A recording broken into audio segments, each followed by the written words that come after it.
तो मेरे साथ हैं जन सुराज के राष्ट्रीय अध्यक्ष उदय सिंह जी। जन सुराज हर किसी की जुबान पर है। बिहार में जन सुराज चुनाव मैदान में उतरने वाला है, लेकिन पूरे देश में चर्चा हो रही है। क्या जन सुराज विधानसभा चुनाव में कोई बड़ा खेल कर पाएगा? जानने के लिए बात करते हैं उदय जी से। जन सुराज की चर्चा तो हर गली चौक चौराहे पर हो रही है, लेकिन क्या चुनाव में जमीन पर कुछ कमाल दिखा पाएगा जन सुराज? चलिए, आपके मुंह से मैंने सुना कि चर्चा हर जगह है, यही बहुत बड़ी बात है। कितना समय हुआ है जन सुराज को पार्टी बने? 1 वर्ष भी नहीं हुआ है। अक्टूबर में 1 वर्ष होगा। और इतने बड़े राज्य में, इतनी विविधता वाली राज्य में अगर जन सुराज की चर्चा हर जगह हो रही है तो ये अपने आप में बहुत ही बड़ी कामयाबी है। रह गई बात कि हम क्या कर पाएंगे नहीं कर पाएंगे विधानसभा चुनाव में, तो मैं ज्योतिषी वाला काम तो नहीं करता हूँ, लेकिन इतना ज़रूर कह सकता हूँ। और अभी 19 तारीख को मुझे ये दायित्व मिला था, तो मैंने सोचा कि ये उचित होगा कि मैं पहले अपने गृह क्षेत्र और गृह जिला हो आऊँ। तो मैं पूर्णिया गया हुआ था और गया मैं बख्तियारपुर मुकामा के रोड से। तो जगह जगह पर हर जगह पर लोगों ने बड़े गर्मजोशी के साथ स्वागत किया वगैरह वगैरह। फिर पूर्णिया पहुंचा। पूर्णिया में 3-4 दिन था और फिर दरभंगा के मार्ग से वापस आया। वहाँ भी यही हर जगह रोक कर लोगों ने ये किया।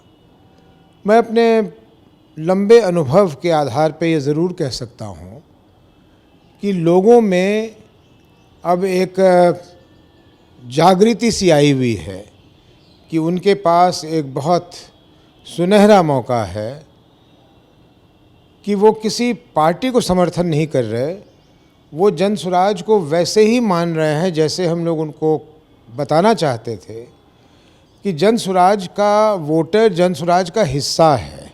अगर सरकार भी बनती है जन सुराज की, तो वो कुछ लोगों की सरकार नहीं बनेगी या उन विधायकों के मार्फत सरकार नहीं बनेगी जिनको वो चुन के भेजेंगे। भेजना तो है ही, संवैधानिक वही प्रक्रिया है।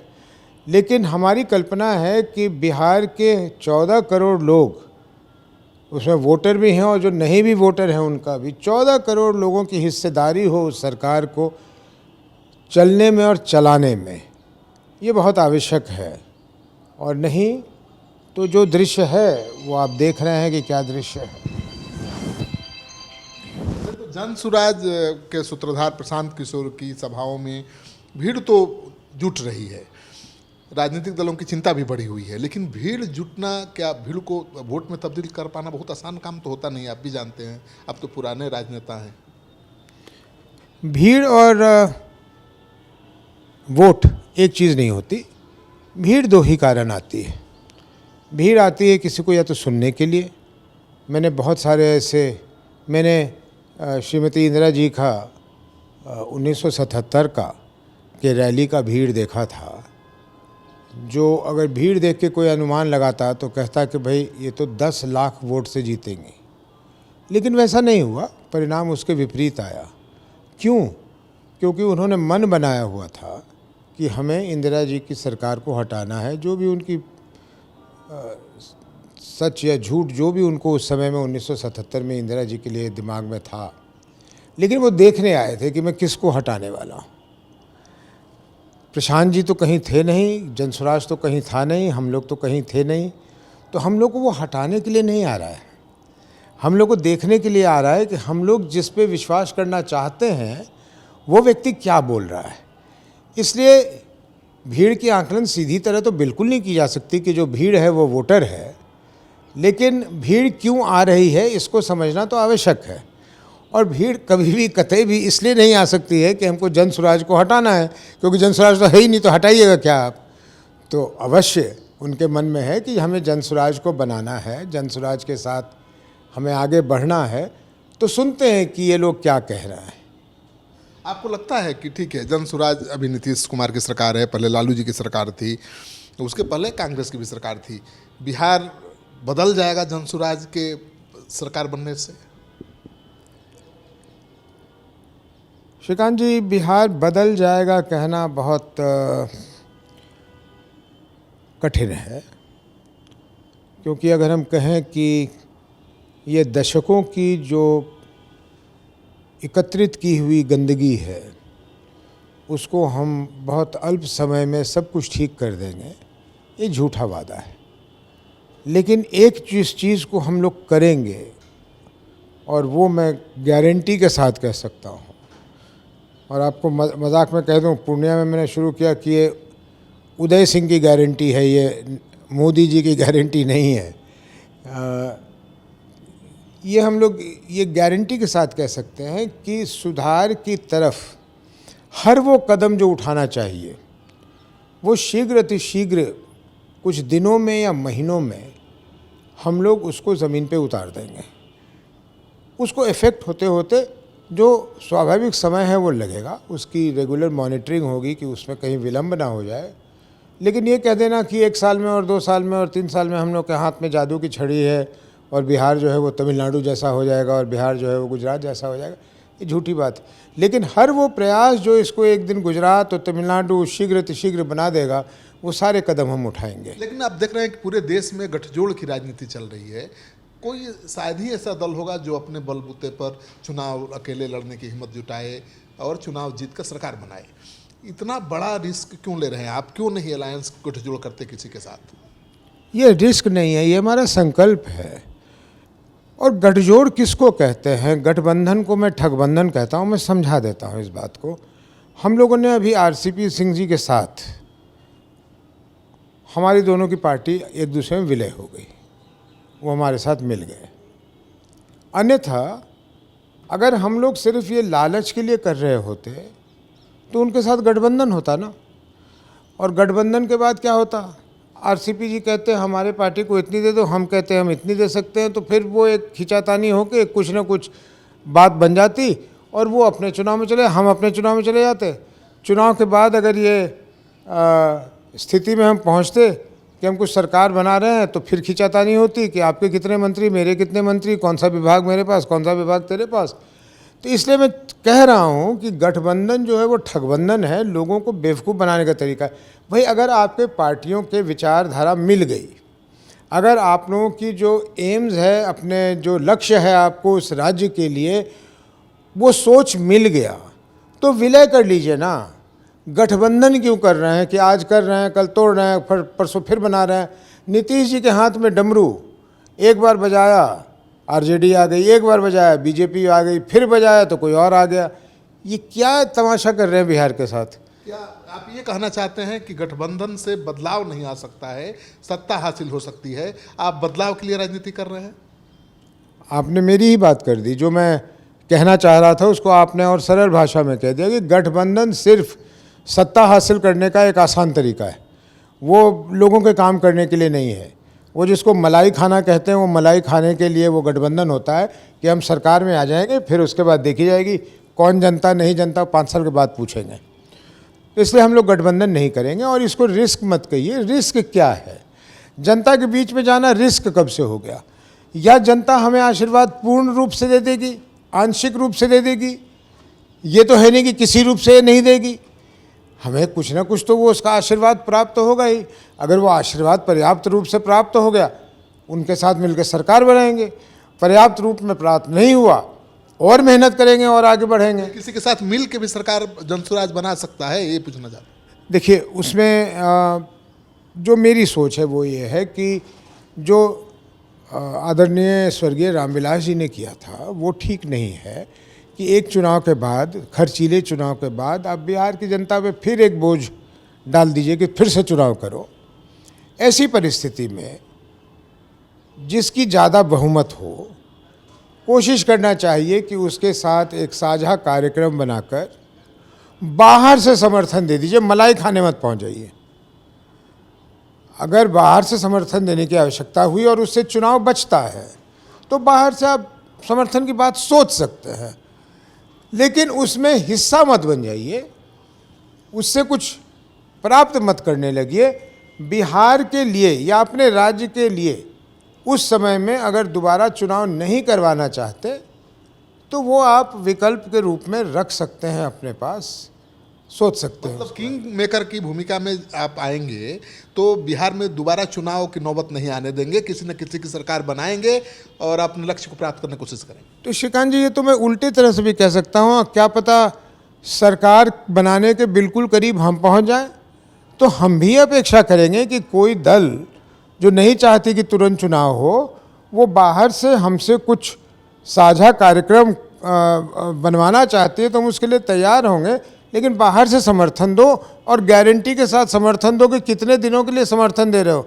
ये नहीं कि मैं रोज़ तुम्हारी तरफ देखते रहूं, काम अपना ना करूं और तुम्हें देखूं कि सुबह उठ के कि तुमने समर्थन रखा है या वापस ले लिया। तो ये तो उनके सोच पर निर्भर करेगा।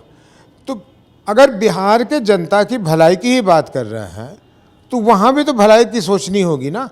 अगर 10 सीटों की कमी ज़्यादा के लिए ज़बरदस्ती उसको फिर से चुनाव में भेज दिया जाए तो बहुत अक्लमंदी की बात नहीं होगी। कोई भी पार्टी 100 से ज़्यादा सीट पर चुनाव बिहार में नहीं लड़ रही है, चाहे वो जेडीयू हो, बीजेपी या आरजेडी। आपकी पार्टी 243 सीटों पर चुनाव लड़ रही है, तो बहुत ऐसे उम्मीदवार होंगे बीजेपी के, आरजेडी के, जेडीयू के, जो आपके टिकट पर आखिरी क्षण में चुनाव लड़ना चाहेंगे। दमदार उम्मीदवार ऐसे आते हैं तो उनका स्वागत करेंगे आप? पहली बात, मैं आपके पहले प्रश्न का उत्तर देना चाहता हूं जो प्रश्न नहीं था। आपने कहा कोई भी पार्टी नहीं लड़ रही है। मैं आपसे पूछना चाहता हूं ये पार्टियां क्यों नहीं लड़ रही हैं? इनके पास संसाधन का अभाव है, इनके पास कार्यकर्ताओं का अभाव है, इनके पास किस चीज़ का अभाव है कि अपने सभी सीटों पर अपने उम्मीदवार नहीं उतारना चाहती है? क्या भय है इनके मन में?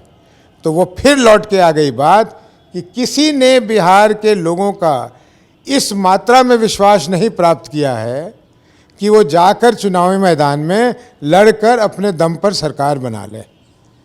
रह गई बात आपकी दूसरी बात, देखिए हम एक प्रैक्टिकल पार्टी हैं। हम गांधी जी के बताए हुए रास्तों पर चलना चाहते हैं। अंबेडकर जी की जो उन्होंने हमें संविधान दिया उसकी पूरी मान सम्मान के साथ इज्जत ये करना चाहते हैं। लेकिन जो सच्चाई है, हम सच्चाई से मुंह नहीं मोड़ना चाहते। तो अगर अंत समय में कोई साफ सुथरे छवि का एक अच्छा उम्मीदवार कहीं से निराश होकर आता है और हमें दिखता है कि हमारे सभी मापदंड पे ये व्यक्ति अच्छा होगा, तो हम क्यों नहीं उसको अपने पार्टी में जगह देंगे? कोई वजह है ऐसा करने का? ऐसी वजह तो नहीं है। ऐसे तो बहुत बड़ा खेल कर देंगे आप। बहुत बड़े बड़े उम्मीदवार आएंगे, ताकतवर, प्रभावशाली, जिनको अपनी पार्टी में टिकट नहीं मिलने वाला है। देखिए, ये थ्योरेटिकल है, ये प्रैक्टिकल नहीं है। क्योंकि हमारे पार्टी में आप हैरान होंगे, मैं साझा तो नहीं कर सकता हूँ, लेकिन आप हैरान होंगे कि हर क्षेत्र से इतने अच्छे अच्छे लोगों ने अपनी उम्मीदवारी पेश की है कि हमें भी बहुत बारीकी से देख करके उनको चुनना पड़ेगा। और ये तो नाजायज़ हो जाएगा कि मैं आने वाले सभी नए उम्मीदवारों को अपने पास समावेश कर लूं और जो हमारे पार्टी में इतने दिनों से हैं उनको मैं नज़रअंदाज कर दूं क्योंकि मुझे उधर जीतने की ज़्यादा संभावना दिखती है। ऐसा हम नहीं करेंगे। सब कुछ खुला रहेगा। किसी ने मुझसे पूछ लिया कि ये तो जातिवाद की स्टेट है, यहाँ आप क्या करेंगे? तो इसका भी जवाब है कि भाई उसको हम नज़रअंदाज नहीं कर सकते हैं, लेकिन अगर किसी एक जाति को ही परिचय देना होगा वहाँ, तो उस जाति में भी तो अच्छे लोग होंगे ना। तो हम अच्छे लोगों को ढूंढ रहे हैं, हम अच्छी जाति नहीं ढूंढ रहे। जातियाँ सभी अच्छी हैं, हम उसी जाति में अच्छे लोगों को ढूंढेंगे। इसमें क्या दिक्कत है? हाँ, प्रशांत किशोर तो जातीय समीकरण का पूरा ध्यान रख रहे हैं।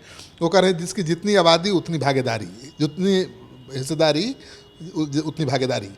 तो जातीय समीकरण का पूरा ध्यान रख रहे हैं। लेकिन आपको लगता है कि जाति मजहब से भी उठकर बिहार में राजनीति की जा सकती है, जो आपका जनसुराज का सपना है? एक जो मैंने पाया कि एक ऐसा सेक्शन है हमारे समाज में जो बहुत दुखद है, जो हमारा अग्री समाज के लोग हैं, ये अपने आप को हाशिए पे महसूस कर रहे हैं। और सब ने ही आके मुझसे कहा कि हम लोगों के लिए तो कोई जगह नहीं, हमारी तो कोई बात ही नहीं कर रहा है। तो मैंने कहना शुरू किया है कि भाई हम लोग रिजर्वेशन के पक्षधर हैं। हम लोग और सुदृढ़ रिजर्वेशन चाहते हैं। हम लोग चाहते हैं कि जो गरीब पिछड़े हैं उनको और हम किसी तरह आगे लाएं। लेकिन आपको हम आगे लाना चाहते हैं, इसका मतलब हम इनको पीछे धक्का दे दें, ये तो कोई तरीका नहीं है। लोगों ने मुझे याद करवाया, कोई बीजेपी का था, उसने याद करवाया कि स्वर्गीय सुशील मोदी जी एक बैठक ले रहे थे पटना में। वहाँ कुछ अग्री समाज के लोग आगे आकर बैठ गए थे, तो उन्होंने उसको उन लोगों को चिन्हित कर कहा कि आप पीछे जाकर बैठिए। तो मैंने कहा तो फिर उस सभा से लोग उठ के चले गए कि नहीं? कहा नहीं भैया, मजबूरी में हम लोग पीछे जाकर बैठ गए। तो भाई आप समाज के किसी भी वर्ग को इस तरह से महसूस करवा दें कि आपके हमें ज़रूरत ही नहीं है, ये अच्छी बात नहीं है। हमारा लक्ष्य वही होना चाहिए। दलित हैं, पिछड़े हैं, अति पिछड़े हैं, समाज के वो वर्ग हैं जिनको दशकों से, सदियों से पीछे हैं रखा गया है, उनको आगे लाना हमारा कर्तव्य बनता है, फर्ज बनता है। कल मैं एक हॉस्टल चला गया पूर्णिया में, कल नहीं परसों, दलितों के लिए हॉस्टल बना हुआ है। वहाँ की स्थिति जो है उसका बयां क्या करें। आप अंबेडकर हॉस्टल में गए थे, राहुल गांधी गए थे दरभंगा में, आप पूर्णिया में गए। मैं राहुल गांधी जी को देख के नहीं गया था, वहाँ लोगों ने कहा कि ज़रा आके देखिए हम लोग कैसे रहते हैं, तो मैं गया था वहाँ। और जब लोगों से बात किया, बच्चों से बात किया, कोई 12th में है, कोई ग्रेजुएशन कर चुका है, उनमें कहीं से भी मेरिट की कमी नहीं दिखी मुझे, और मैं ये सच्चे दिल से कह रहा हूँ।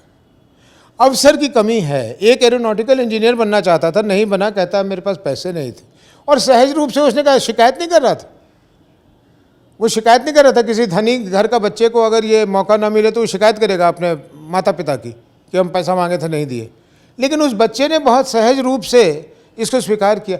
तो हम सरकार, ये जो सरकार में रहे हैं लोग, ये जो पार्लियामेंट से लेकर असेंबली से लेकर सड़कों तक दलितों के नाम और पिछड़ों के नाम राजनीति करते हैं, इनके दिमाग में कभी नहीं आया कि एक बच्चा है वो एरोनॉटिकल इंजीनियर बनना चाहता है, उसके लिए हम कुछ कर दें। मैंने पूछा उनसे, उनको पढ़ाई में तकलीफ होती है, ऑनलाइन जो पढ़ते हैं उसके लिए 2500 रुपये देते हैं। मैंने कहा तुम लोगों के पास कंप्यूटर नहीं है? कहा नहीं कंप्यूटर नहीं है। और वहाँ मैं देख रहा हूँ कि इंटरनेट आई भी है, क्योंकि सिक्योरिटी का वो सीसीटीवी लगा हुआ था। तो मैंने कहा तुम लोगों के पास कंप्यूटर नहीं है? कहते नहीं है। तो मैंने कहा अच्छा मैं करता हूँ। तो मैं वहाँ 6 कंप्यूटर 3 प्रिंटर के लिए कहा हूँ कि मैं करूँगा, लेकिन साथ में इंस्ट्रक्टर भी करूँगा, साथ में हिदायत भी दे के आया हूँ कि अगर कंप्यूटर का गलत उपयोग हुआ तो उठा के ले जाऊँगा। तो हंसने लगे कि नहीं भैया हम लोग गलत उपयोग नहीं करेंगे। तो हम लोग जहाँ हम लोगों को मदद करनी चाहिए वहाँ तो हम कर नहीं रहे, और राजनीति करने के लिए उनके नाम लिए चले जा रहे हैं कि हम ये कर देंगे, हम वो कर देंगे। आपने जातीय जनगणना कर लिया, जातीय गणना कर लिया, अच्छा किया। अब तो बीजेपी भी कर रही है, पहले कह रही थी नहीं करेंगे, पता नहीं क्यों डर रही थी, अब फिर कर रही है, तो अब फिर डर रही है कि हमने कह दिया। अब जातीय गणना करेंगे तो किस पर्पज से करेंगे? मान लीजिए मुझे पता ही लग गया कि आप फलाने जाति के हैं, तो उसका मैं क्या करूँगा? मुझे तो ये पता करना है कि आपकी आर्थिक स्थिति क्या है, आपकी शैक्षणिक स्थिति क्या है। तो नीतीश जी की सरकार ने तो पता कर लिया, तो उस पर क्या कदम उठा लिए? यही प्रशांत जी भी कहे चल रहे हैं, तो वो उसको बिल्कुल प्रैक्टिकल ढंग से कह रहे हैं कि कहाँ है वो 2 लाख रुपए, कहाँ है वो 3 डिसमिल ज़मीन, वो अलग चीज़ है। लेकिन मैं पूछ रहा हूँ कि आपकी नीयत क्या है? ये जान के कि अमुक जाति के 1400 हैं या 1390 हैं, आपको क्या मिलने वाला है? कुछ नहीं मिलने वाला। आपको तो ये जानना है कि इस वर्ग के लोगों की आर्थिक और शैक्षणिक स्थिति ये है, और इसके लिए सरकार का ये प्रोग्राम है। तो मुझे तो लगता है कि इनको इतने 2 साल से ज़्यादा हो गए इस जातीय गणना को। मेरे पूर्णिया में जो ये छात्रावास है, इसका तो बिल्कुल कायाकल्प हो जाना चाहिए था कि भाई हमने पता लगा लिया है तुम्हारी आर्थिक स्थिति अच्छी नहीं है, शैक्षणिक स्थिति भी अच्छी नहीं है, मैं इसमें देखो कैसे करता हूँ। अब मैंने अपने माननीय सांसद को पत्र लिख के भेजा है कि आप इसमें पैसे डालिए। मैंने अपने माननीय वहाँ के विधायक को लिखा है, डिस्ट्रिक्ट मजिस्ट्रेट और मंत्री और महापौर वगैरह को तो लिखा ही है कि उनका इंतजाम करें, उनकी प्राथमिक जिम्मेदारी है। लेकिन मैंने अपने जनप्रतिनिधियों को भी लिखा है कि आप साहब इसमें अपने फंड से पैसे दीजिए, बच्चे जिस तरह रह रहे हैं, हर चीज़ का उनको अभाव है, पूरा कीजिए उसको। वहाँ नहीं करेंगे, राजनीति करवा लीजिए। आपके सांसद पप्पू यादव तो आप ही पर निशाना साध रहे हैं, कह रहे हैं कि सब ब्लैक मनी से राजनीति की जा रही है। छोड़िए साहब, अब कहाँ समय बर्बाद करवाइएगा हमारा, और किस व्यक्ति के बारे में बात कर रहे हैं सभी लोग जानते हैं, तो छोड़िए इस बात को, कोई मतलब नहीं। पप्पू यादव के बारे में नहीं बोलना चाहते, वो आपके बारे में इतना बोल रहे हैं। उनके लिए मैं महत्वपूर्ण होऊंगा, मेरे लिए वो कोई महत्व ज़्यादा नहीं रखते, सिवाय इसके कि अभी वो हमारे माननीय सांसद हैं। हर चुनाव के समय वो तो आपके यहाँ दिखाई देते हैं जी। वो हर समय कहाँ कहाँ दिखाई देते हैं, तो अंतर्यामी हैं, कहीं भी पहुंच जाते हैं। लेकिन उनमें एक कला जो है वो बहुतों के लिए अनुकरणीय होगा। वो किसके सर पे कब बैठ जाते हैं और किसके जूते के नीचे कब बैठ जाते हैं, ये कला उनसे सीखनी चाहिए लोगों को, ये कला उनको आती है। चलिए, तो आप सुन रहे थे उदय बाबू को, इन्होंने अपने विरोधियों को भी जवाब देने के लिए कितना सलीके से शब्द का चयन किया है।